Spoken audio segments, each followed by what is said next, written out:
Prepare-se para um capítulo repleto de suspense e ação em Os Miseráveis.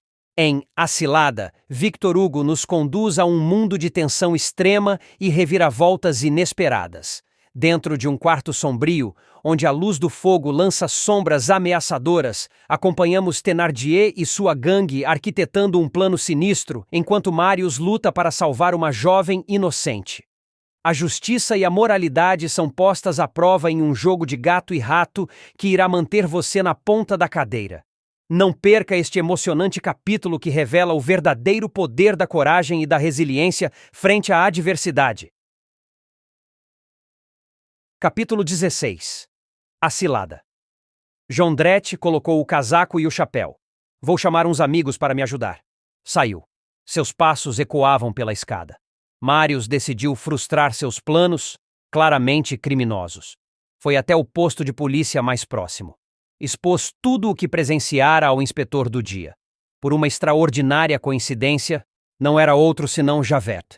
Este entregou 2 pistolas ao rapaz. Pediu que observasse o cômodo do vizinho de maneira que não fosse visto. Deveriam pensar que não estava em casa. Quando a quadrilha estivesse em ação, Marius avisaria com um tiro, para todos serem pegos em flagrante. Marius fingiu sair e voltou para cima da cômoda. O quarto de Jondrette estava diferente. Com o dinheiro recebido, comprara carvão. Dentro da lareira, colocara um grande fogareiro cheio de brasas. Sobre ele, aquecia um formão. Perto da porta, viu algumas ferramentas e cordas. Jondrette olhou em torno. Precisamos de mais 2 cadeiras. Vá pegar no cômodo do vizinho. Todos sabiam que Marius nunca trancava a porta. O rapaz teve um calafrio, mas o quarto estava escuro. A mulher entrou, pegou as cadeiras e saiu sem vê-lo. Continuou olhando. Jondrette pegou uma faca e experimentou o corte. Marius engatilhava a pistola. O sino tocou 6 horas. Minutos depois, o velho senhor voltou. Tinha uma aparência serena. Fique à vontade, meu benfeitor, disse Jondrette. O velho colocou um maço de dinheiro sobre a mesa. É para o aluguel e outras despesas urgentes. Enquanto ele falava, a mulher saiu e disse para a carruagem de aluguel ir embora. Marius apertava a coronha da pistola, já engatilhada. A polícia estava por perto, pronta para a emboscada. Não havia o que temer. E sua filha, que estava machucada? Perguntou o velho. Foi para o hospital fazer um curativo com a irmã, mentiu Jondrette. Sua mulher não estava doente? Piorou muito, mas tem uma resistência de ferro, é corajosa. A mulher agradeceu o cumprimento. Sempre amável comigo, Jondrette.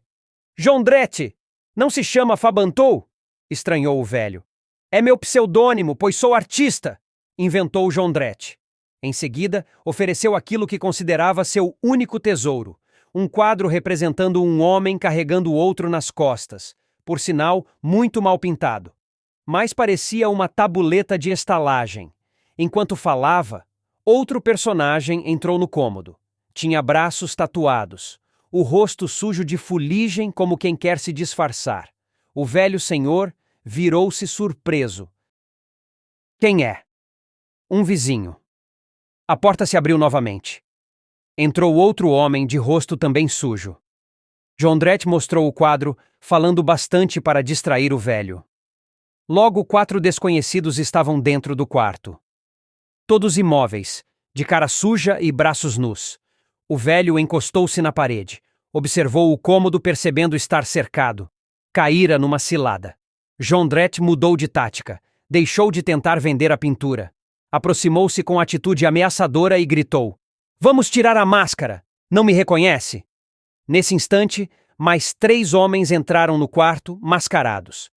O primeiro trazia um bastão. O segundo, de grande estatura, um machado. O terceiro, uma enorme chave, roubada de alguma porta de cadeia. Para concretizar seus planos, Jondrette só aguardava a chegada desses homens. O velho, pálido, estava atrás da mesa, como para se proteger. Mas, surpreendentemente, tinha uma atitude de desafio. Os homens que haviam chegado primeiro tiraram, do monte de ferramentas junto à porta, uma enorme tesoura, um formão e um martelo, e ficaram na frente da porta. Não me reconhece? Insistiu Jondrette. Nunca o conheci. Jondrette debruçou-se sobre a mesa, feroz. Não me chamo Fabantou, nem Jondrette. Sou o estalajadeiro Thénardier, de Montfermeil. O senhor me conhece muito bem. Lembrou-se? O homem ruborizou-se levemente, mas continuou sem alterar a voz. Continuo sem saber quem é! Marius, porém, nem sequer ouvira a resposta. Estava abalado. Thénardier era o homem que salvara seu pai. Prestes a disparar o tiro para avisar os policiais, hesitou. Quase largou a pistola. Que fazer? Deixar de cumprir a última vontade do pai? Mas, nesse caso, permitir um crime? Não me reconhece! Gritava Thénardier. Doador de bonecas. Há 8 anos levou de minha estalagem a filha de Fantine. A menina era o meu ganha-pão. E me ameaçou com seu cajado no bosque. Ladrão de crianças. Mas agora o mais forte sou eu. Quando Jondrette se calou, o velho respondeu. Sou um homem pobre, não um milionário. Está me confundindo com outra pessoa. Ainda insiste em negar? Que gracinha! Não sabe quem sou? Vejo que é um bandido! Thénardier berrou furioso. Bandido! É o nome que os ricos nos dão! Fali, vivo escondido, não tenho o que comer, sou um bandido! Ouça bem, senhor milionário, já tive algo de meu. Fui um soldado de Waterloo. Essa pintura que quis vender me representa. Salvei um general. E você, o que é? Mas agora que tive a bondade de lhe contar todas essas coisas, fique sabendo, quero dinheiro, muito dinheiro, ou dou cabo de você aqui mesmo. Angustiado, Marius escutava atento. A menção ao Waterloo lhe dera a certeza. Era o mesmo Thénardier da carta testamento de seu pai. Thénardier encarou o homem. Que tem a dizer agora? Um dos homens tirou a máscara. Ergueu o machado. Se é preciso rachar lenha, aqui estou. Por que tirou a máscara? Perguntou Thénardier. Para rir, disse o bandido. Havia instantes o velho observava todos os movimentos de Thénardier. Quando este se virou para o homem do machado, aproveitou a oportunidade. Empurrou a cadeira com o pé e a mesa com a mão. Pulou com espantosa agilidade para a janela. Abriu-a. Já estava prestes a saltar para fora quando 6 mãos robustas o agarraram. Eram os homens sujos de fuligem. A senhora Thénardier o puxava pelos cabelos. Os outros bandidos correram. Um deles ergueu uma barra de ferro sobre a cabeça do velho. Marius pôs o dedo no gatilho, prestes a disparar a pistola. Perdoe-me, meu pai, pediu. Thénardier gritou. Não o machuquem. Marius não disparou. Acabara a urgência, pois não havia risco de vida imediato. O homem lutava com os bandidos, derrubara 2 deles, mas os outros o dominaram. Revistaram-no. Trazia apenas uma bolsa com algumas moedas e um lenço. Thénardier exigiu. Amarrem o homem no pé da cama. Foi preso, com nós bem fortes perto da lareira. Thénardier sentou-se à sua frente. Ó, senhor, não devia ter tentado pular pela janela. Podia ter quebrado uma perna. Vamos conversar. Estou impressionado. Até agora não soltou sequer um grito. Surpreso em seu esconderijo, Marius percebeu que era verdade. Thénardier continuou. Podia ter gritado, socorro, ladrões! Mas não. Concluo que não quer atrair a polícia. Nós também não. Thénardier levantou-se. Foi até o fogareiro, mexeu nas brasas. O prisioneiro notou que o formão estava branco com o fogo, semeado, aqui e ali, de estrelinhas vermelhas. Vamos nos entender, disse Thénardier. É rico, mas não pretendo arruiná-lo. Quero uma boa quantia. Escreva o que eu vou ditar. Empurrou a mesa para perto do prisioneiro. Ofereceu o tinteiro, a caneta e uma folha de papel. Escreva. Estou amarrado, não posso. Um braço foi desamarrado. Thénardier ditou. Minha filha, assim que receber este bilhete, venha imediatamente com a pessoa que o entregar e que sabe onde estou. É absolutamente necessário. O prisioneiro perguntou. Para quem é a carta? Está farto de saber. Assine. O homem assinou e pôs o endereço no envelope. Thénardier entregou a carta para a mulher. Esta saiu, acompanhada pelo homem com o machado. Em seu quarto, Marius esperava, ansioso. Estava disposto a morrer para salvar a jovem quando esta chegasse. Passou algum tempo. Thénardier dirigiu-se ao prisioneiro. Escute. Minha mulher não vai trazer a moça até aqui. Vai levá-la a um determinado local, fora da cidade. Será deixada com um amigo. Quando minha mulher voltar, dizendo que deu tudo certo, o senhor será solto. Quando me der o dinheiro, devolverei sua filha. Se me denunciar, adeus. Horrorizado, Marius não sabia o que fazer. Devia disparar a pistola, mas, nesse caso, a moça raptada poderia ser morta. Não era mais o pedido do seu pai, mas também seus próprios sentimentos que o impediam de avisar a polícia. Ouviram-se passos. A patroa voltou, disse Thénardier. Era ela de fato. Chegou vermelha com os olhos faiscando. Berrou. O endereço era falso, o nome também. Corte esse homem em pedaços. Queime-o vivo, até dizer onde está sua filha e onde esconde o dinheiro. Marius respirou, aliviado. A moça estava salva. Enquanto isso, Thénardier sentou-se sobre a mesa. Em voz lenta e feroz, falou com o prisioneiro. Você me logrou! O que pretende? Ganhar tempo? Respondeu o outro com uma voz forte como o trovão. No mesmo instante, desencilhou-se da corda, da qual se soltara sem que ninguém percebesse. Só continuava preso por uma perna. Ergueu a voz e exclamou. Olhem! Estendeu o braço. Pegou o formão em brasa e cravou na própria carne. Sentiu-se o cheiro de carne queimada. Marius cambaleou, horrorizado. Os bandidos estremeceram. O rosto do velho apenas se contraiu. Não tenho medo de nada! Eis a prova! Nem de vocês! Disse. Agarrem-no! Gritou Thénardier, ao ver que ele atirava o formão pela janela. 3 bandidos pularam em cima do homem. Thénardier pegou a faca. Marius ergueu a pistola, pronto para desferir o tiro salvador. Mas percebeu a seus pés, sobre a mesa, uma folha de papel, iluminada pelo luar. A folha onde a filha de Thénardier escrevera, para mostrar que era instruída. Aí vem a polícia. Era a solução. Poderia salvar a vítima e poupar o assassino. Pegou a folha, colocou um pedaço do reboco para dar peso e atirou pelo buraco no cômodo vizinho, bem a tempo. Thénardier avançava para o prisioneiro com a faca. Um papel! Gritou a senhora Thénardier. O que é? Perguntou o marido. A mulher pegou a mensagem. O marido leu. Exclamou. A letra é de Eponine. Vamos fugir. Sem cortar o pescoço do homem? Reclamou a mulher. Não dá tempo. Fugir por onde? Pela janela! Eponine deve ter jogado o bilhete pela janela. Este lado está livre. Foi uma correria. Puseram uma escada de cordas pendurada para fora da janela. Depressa, mulher! Mandou Thénardier. Nós primeiro! Gritaram os bandidos. Vamos tirar a sorte! Propôs um. Thénardier gritou. Para que perder tempo? Escrever os nomes, colocar os papeizinhos em um boné?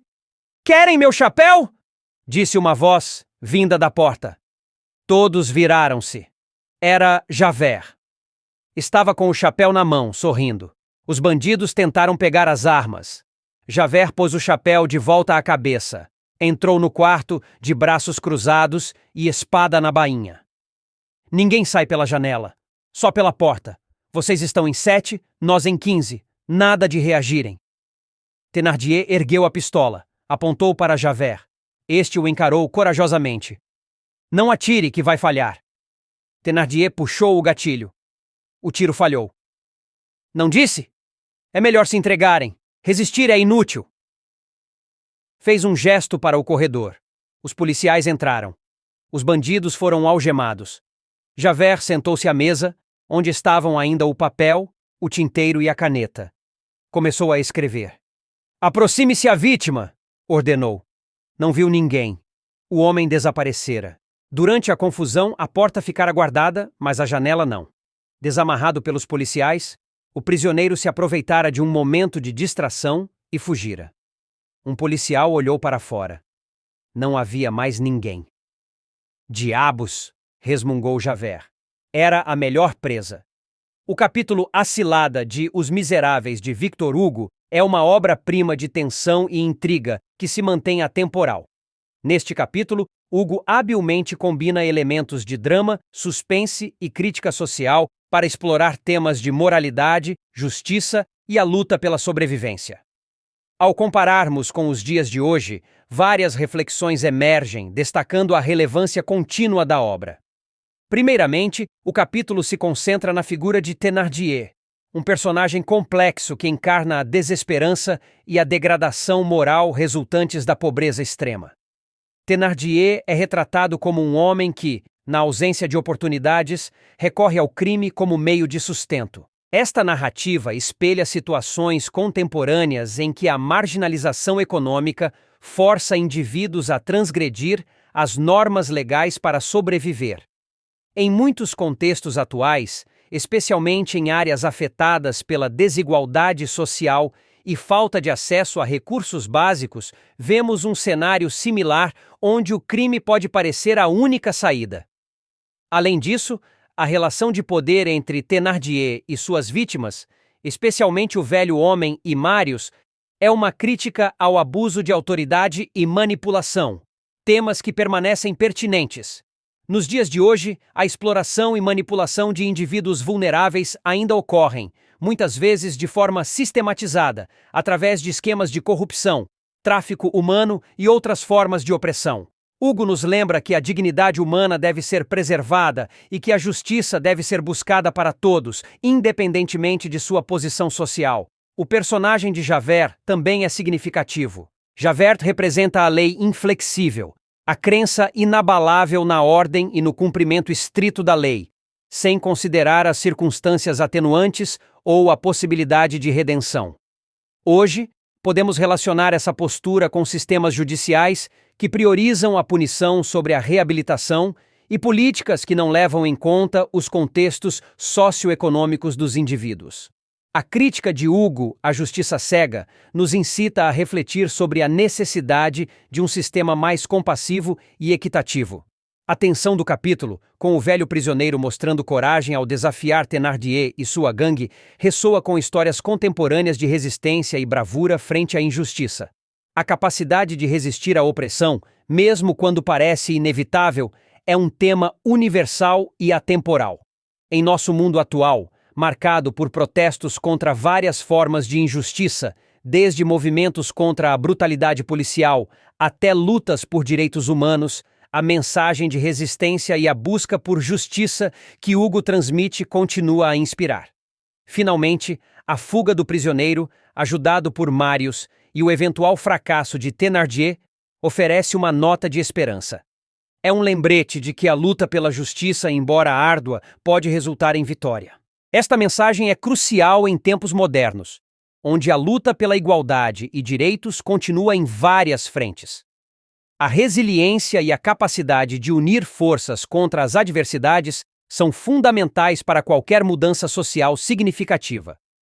Em suma, A Cilada não é apenas um capítulo de um romance histórico.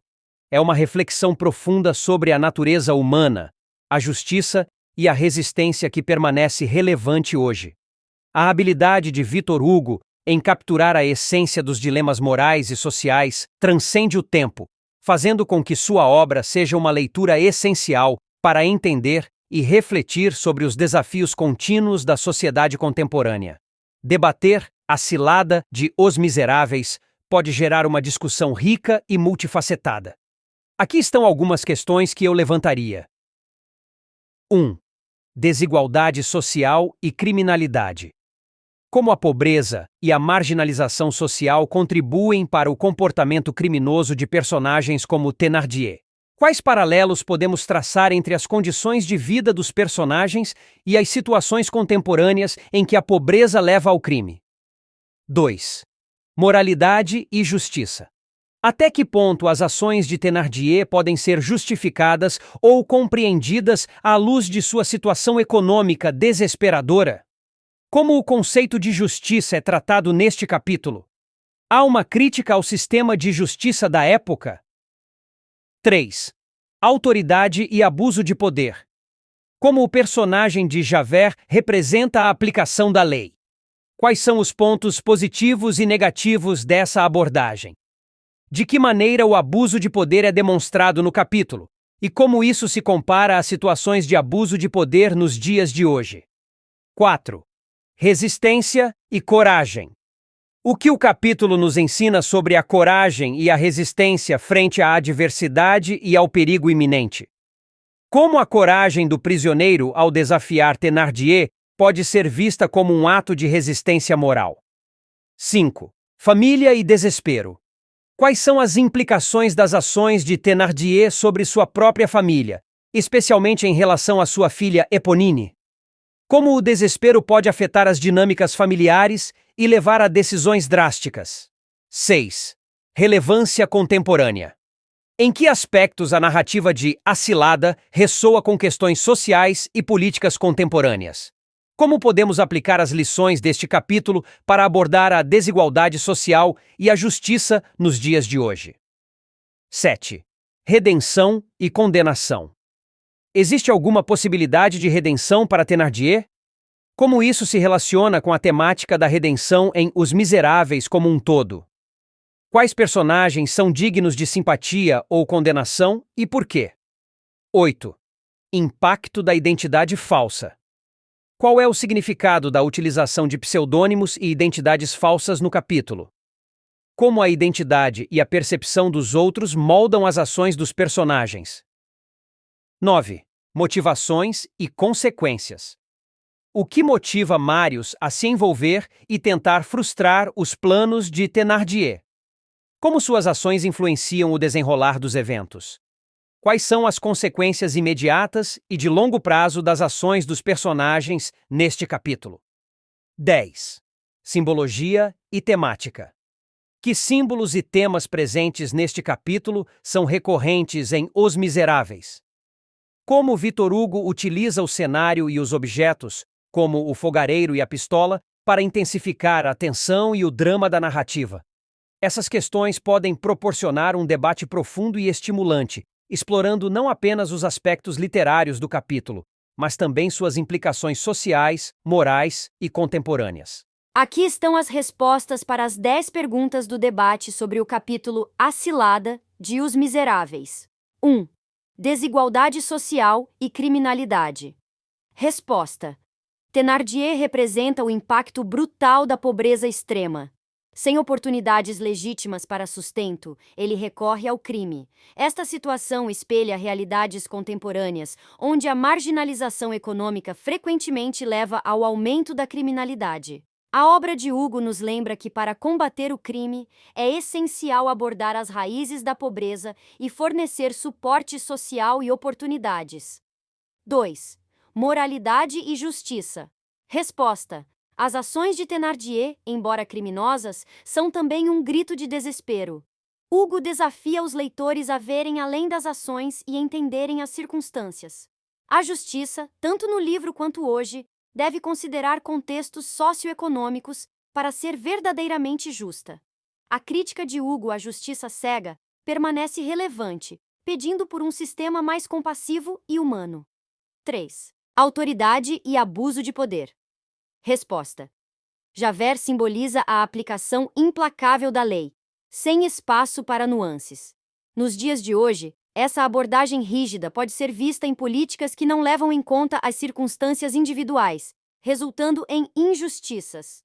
Hugo nos alerta sobre os perigos do poder autoritário e a necessidade de equilíbrio entre ordem e empatia. 4. Resistência e coragem. Resposta. O prisioneiro mostra uma coragem impressionante ao desafiar Thénardier e sua gangue. Este ato de resistência é uma poderosa mensagem sobre a importância de lutar contra a opressão, independentemente das circunstâncias. Em tempos modernos, vemos essa coragem refletida em movimentos sociais que desafiam injustiças e lutam por direitos humanos. 5. Família e desespero. Resposta. As ações de Thénardier afetam diretamente sua família, especialmente sua filha Éponine. Seu desespero leva a decisões que põem em risco não só a si mesmo, mas também os que ama. E este tema é universal e atemporal, mostrando como a luta pela sobrevivência pode corromper laços familiares e levar a escolhas desesperadas. 6. Relevância contemporânea. Resposta. A narrativa de A Cilada ressoa fortemente com questões atuais, como desigualdade social, justiça seletiva e resistência frente à opressão. Hugo nos convida a refletir sobre como combatemos essas injustiças hoje e como podemos aplicar as lições de sua obra para criar uma sociedade mais justa e equitativa. 7. Redenção e condenação. Resposta. A obra de Hugo sugere que a redenção é possível para todos, até mesmo para Thénardier. No entanto, suas ações neste capítulo o afastam dessa possibilidade, demonstrando que a redenção requer arrependimento e mudança de comportamento. O livro inteiro é um estudo sobre a capacidade de transformação humana e a luta entre condenação e redenção. 8. Impacto da identidade falsa. Resposta. Os pseudônimos e identidades falsas usadas no capítulo destacam como as percepções moldam as ações dos personagens. Thénardier se esconde atrás de múltiplas identidades para manipular e enganar. Isto é um reflexo de como, tanto no passado quanto no presente, a identidade pode ser usada como ferramenta de poder e sobrevivência. 9. Motivações e consequências. Resposta. Marius é motivado pela moral e pelo desejo de justiça. Suas ações são impulsionadas por um senso de dever e a vontade de proteger os inocentes. Suas decisões influenciam diretamente o desenrolar dos eventos, demonstrando como a moralidade individual pode impactar coletivamente uma situação crítica. 10. Simbologia e temática. Resposta. Os símbolos e temas presentes em A Cilada são recorrentes em Os Miseráveis. A tensão entre luz e escuridão, literal e metafórica, representa a luta entre o bem e o mal. Objetos como o fogareiro e a pistola intensificam a atmosfera de perigo e desespero. Hugo utiliza esses elementos para aprofundar a narrativa e explorar a complexidade da condição humana. Essas respostas não apenas abordam as perguntas, mas também aprofundam a análise, conectando a obra de Hugo a questões atemporais e contemporâneas. Até o próximo capítulo, minha amiga, meu amigo!